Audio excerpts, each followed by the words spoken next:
Alors aujourd'hui, on est devant l'ONU, donc c'est la communauté érythréenne avec la campagne Stop Slavery, donc qui a organisé ça pour que le plus d'Érythréens puissent s'être réunis aujourd'hui, car en Érythrée malheureusement il y a une dictature.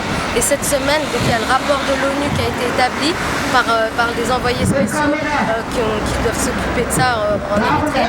Et donc toute la semaine là ils ont discuté de la situation en Érythrée.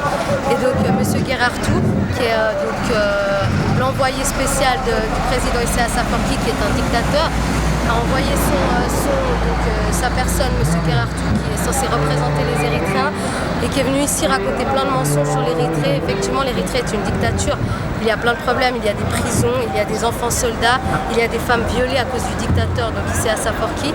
Et donc nous, la communauté internationale, donc des pays de Suède, Allemagne, Angleterre, États-Unis, Italie, un peu partout dans le reste de l'Europe et donc dans tous les cantons suisses, nous sommes venus ici donc nous réunir pour protester en fait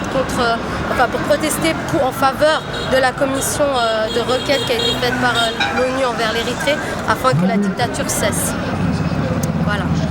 Quel est votre message communauté internationale?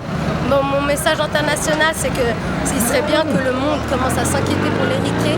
Certes, on n'a pas autant de richesses que les pays de l'Orient, enfin le Moyen-Orient, mais il y a aussi des gens qui crèvent en Érythrée et on a besoin d'aide, on a besoin que les gens se rendent compte de ce qui se passe. L'ONU n'a pas le droit de rentrer en Érythrée, les casques bleus n'ont pas le droit de rentrer en Érythrée et il serait temps que quelque chose se passe parce que nous, les habitants d'Érythrée, on perd nos frères dans l'eau, on perd nos frères qui essayent de venir de l'Érythrée et les gens ont une idée reçue de penser qu'on vient ici pour s'acheter des baskets Nike ou pour avoir du travail ou pour l'argent, pour des raisons économiques, mais non, on fuit pour des raisons politiques parce que malheureusement Isaias Afwerki est un dictateur.